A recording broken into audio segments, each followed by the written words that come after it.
ವಿಜಯ Karnataka international YouTube ಚಾನೆಲ್ಗೆ ಸ್ವಾಗತ. ನಾನು ಶಂಕರ್ನ ಹೆತ್ತೂರು.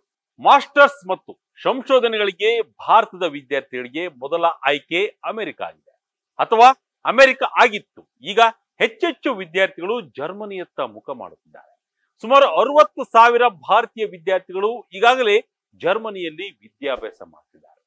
ವರ್ಷದಿಂದ ವರ್ಷಕ್ಕೆ ಜರ್ಮನ್ ವೀಸಾಗಳ ಸಂಖ್ಯೆ ಹೆಚ್ಚುತ್ತಿದೆ. ಓದು ಮುಗಿಸಿ ಅಲ್ಲಿಯೇ ಕೆಲಸ ಕೂಡ ಪಡೆದಿದ್ದಾರೆ. ಕೌಶಲ್ಯಯುತ ಕೆಲಸಗಾರರಿಗೆ ಜರ್ಮನಿಯಲ್ಲಿ ಭರಪೂರ ಅವಕಾಶಗಳು ಸಿಗುತ್ತಿವೆ. ಈ ನಡುವೆ ಭಾರತ ಮತ್ತು ಜರ್ಮನಿ ದೇಶಗಳು ವಿದ್ಯಾರ್ಥಿಗಳಿಗೆ ಉಚಿತ ವೀಸಾ ಕಲ್ಪಿಸುವ ಯೋಜನೆ ಒಪ್ಪಿಕೊಂಡಿವೆ. ಯಾರಿಗೆಲ್ಲ ಈ ಉಚಿತ ವೀಸಾ ಸಿಗುತ್ತೆ, ಎಷ್ಟು ಕಾಲ ಜರ್ಮನಿಯಲ್ಲಿ ಇರೋಕೆ ಅವಕಾಶ ಸಿಗುತ್ತೆ, ಈ ಎಲ್ಲದರ ಬಗ್ಗೆ ವಿವರ ಈ ವಿಡಿಯೋದಲ್ಲಿದೆ. ಭಾರತ ಜರ್ಮನ್ ಮಧ್ಯೆ ಉಚಿತ ವೀಸಾ, ವಿದ್ಯಾರ್ಥಿಗಳಿಗೆ ಸಿಗಲಿದೆ ಗ್ರಾಟಿಸ್ ವೀಸಾ. ಭಾರತ ಮತ್ತು ಜರ್ಮನಿ ಪರಸ್ಪರ ಸಹಕಾರ ಮತ್ತು ಸಂಬಂಧವನ್ನ ಮತ್ತಷ್ಟು ಬಲಪಡಿಸಿಕೊಳ್ಳುತ್ತಿವೆ.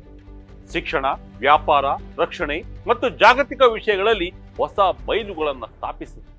ರಕ್ಷಣೆ ಮತ್ತು ಜಾಗತಿಕ ವಿಷಯಗಳಲ್ಲಿ ಹೊಸ ಮೈಲುಗಳನ್ನು ಸ್ಥಾಪಿಸುತ್ತಿವೆ. ಇತ್ತೀಚೆಗೆ ಭಾರತಕ್ಕೆ ಭೇಟಿ ನೀಡಿದ್ದ ಜರ್ಮನಿಯ ವಿದೇಶಾಂಗ ಸಚಿವ ಜೋಹನ್ ವಾಡೆಫುಲ್ ರವರೊಂದಿಗೆ ಭಾರತದ ವಿದೇಶಾಂಗ ಸಚಿವ ಎಸ್ ಜೈಶಂಕರ್ ಮಾತುಕತೆ ನಡೆಸಿದ್ದಾರೆ. ವಿದ್ಯಾರ್ಥಿ ವಿನಿಮಯ ಕಾರ್ಯಕ್ರಮಗಳನ್ನು ಉತ್ತೇಜಿಸುವ ಬಗ್ಗೆ ಇದೇ ವೇಳೆ ಮಾತುಕತೆಯಾಗಿದೆ. ಅಲ್ಪಾವಧಿಗೆ ಶಾಲೆ ಮತ್ತು ಕಾಲೇಜುಗಳ ಭೇಟಿಗಾಗಿ ವಿದ್ಯಾರ್ಥಿಗಳಿಗೆ ಉಚಿತ ವೀಸಾಗಳನ್ನು ಒದಗಿಸಲು ಉಭಯ ದೇಶಗಳು ಒಪ್ಪಿಕೊಂಡಿವೆ. ಇದು ಭಾರತದ ಯುವ ಪೀಳಿಗೆಗೆ ಹೊಸ ಅವಕಾಶಗಳನ್ನ ತೆರೆಯಲಿದೆ. ಈಗ ಜರ್ಮನಿಯಲ್ಲಿರುವ ಅತಿ ಹೆಚ್ಚು ವಿದೇಶಿ ವಿದ್ಯಾರ್ಥಿಗಳ ಪೈಕಿ ಭಾರತೀಯರ ಸಂಖ್ಯೆಯೇ ಹೆಚ್ಚು. ಸುಮಾರು 60,000 ಭಾರತೀಯ ವಿದ್ಯಾರ್ಥಿಗಳು ಜರ್ಮನಿಯಲ್ಲಿ ಉನ್ನತ ಶಿಕ್ಷಣ ಪಡೆಯುತ್ತಿದ್ದಾರೆ. ಜರ್ಮನ್ ಸರ್ಕಾರ ಬಿಡುಗಡೆ ಮಾಡಿರುವ ಸ್ಕಿಲ್ಡ್ ಲೇಬರ್ ಸ್ಟ್ರಾಟಜಿಯು ಉಭಯ ದೇಶಗಳಿಗೂ ಪ್ರಯೋಜನಕಾರಿಯಾಗಿದೆ. ಭಾರತೀಯ ಕೌಶಲ್ಯಯುತ ಕೆಲಸಗಾರರಿಗೆ ಜರ್ಮನಿಯಲ್ಲಿ ಹೆಚ್ಚೆಚ್ಚು ಅವಕಾಶಗಳು ಸೃಷ್ಟಿಯಾಗುತ್ತಿವೆ.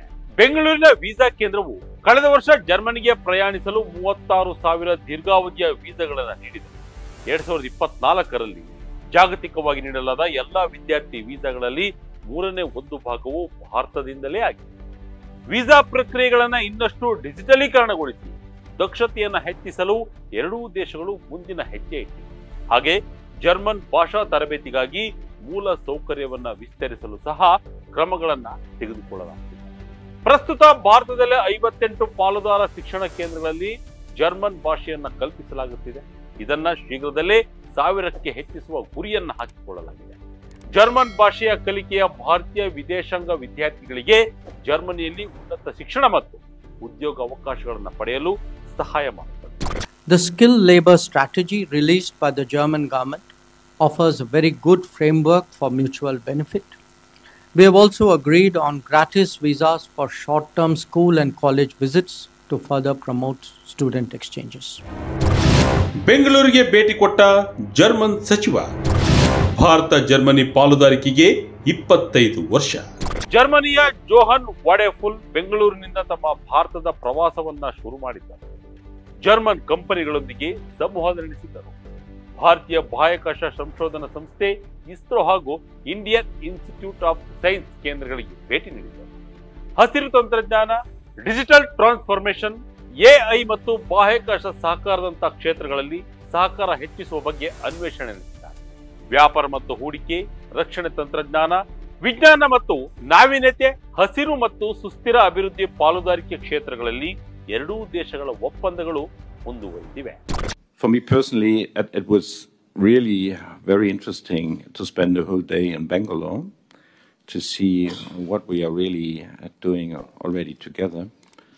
Economically and culturally, really that was astonishing for me to see how many students are learning German, and that shows us that the potential is really high for the two of our countries. And economically, you already mentioned the FTA. Germany is a full supporter of getting this agreement. Russia Ukraine ಸಂಘರ್ಷ, ಮಧ್ಯಪ್ರಾಚ್ಯದ ಪರಿಸ್ಥಿತಿ ಮತ್ತು Indo Pacific ದೇಶಗಳಲ್ಲಿನ ಸಹಕಾರ ಸೇರಿದಂತೆ ಪ್ರಾದೇಶಿಕ ಮತ್ತು ಜಾಗತಿಕ ವಿಷಯಗಳ ಬಗ್ಗೆಯೂ ಚರ್ಚೆಗಳು ನಡೆದಿವೆ. ಭಯೋತ್ಪಾದನೆ ವಿರುದ್ಧದ ಹೋರಾಟದಲ್ಲಿ ಜರ್ಮನಿಯ ಬೆಂಬಲಕ್ಕಾಗಿ ಭಾರತ ಕೃತಜ್ಞತೆ ವ್ಯಕ್ತಪಡಿಸಿದೆ. ಈ ವರ್ಷ ಭಾರತ ಜರ್ಮನಿ ಕಾರ್ಯತಂತ್ರದ ಪಾಲುದಾರಿಕೆಯ 25ನೇ ವಾರ್ಷಿಕೋತ್ಸವವನ್ನು ಆಚರಿಸಲಾಗುತ್ತಿದೆ.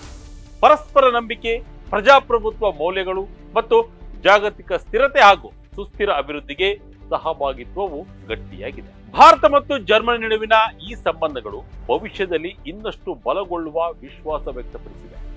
ಈಗ ಉದ್ಯೋಗ ಮತ್ತು ಶಿಕ್ಷಣಕ್ಕಾಗಿ ಹೆಚ್ಚೆಚ್ಚು ಭಾರತೀಯರು ಜರ್ಮನಿಗೆ ಪ್ರಯಾಣ ಮಾಡುತ್ತಿದ್ದಾರೆ. ಅಷ್ಟೇ ಅವಕಾಶಗಳು ತೆರೆದುಕೊಳ್ಳುತ್ತಿವೆ. ಅಮೆರಿಕ, ಯುಕೆ ಹಾಗೂ ಕೆನಡಾಗೆ ಪರ್ಯಾಯವಾಗಿ ಜರ್ಮನಿಯತ್ತ ವಿದ್ಯಾರ್ಥಿಗಳು ಆಕರ್ಷಣೆಯು ಹೆಚ್ಚುತ್ತಿದೆ. ಇದಾಗಿತ್ತು ಈ ಕ್ಷಣದ ಇಂಟ್ರೆಸ್ಟಿಂಗ್ ಸ್ಟೋರಿ. ಇದೇ ರೀತಿಯ ಸ್ಟೋರಿಗಾಗಿ Vijaya Karnataka international YouTube channel, Facebook channel follow ಮಾಡ್ತಾ ಇರಿ. ಧನ್ಯವಾದ.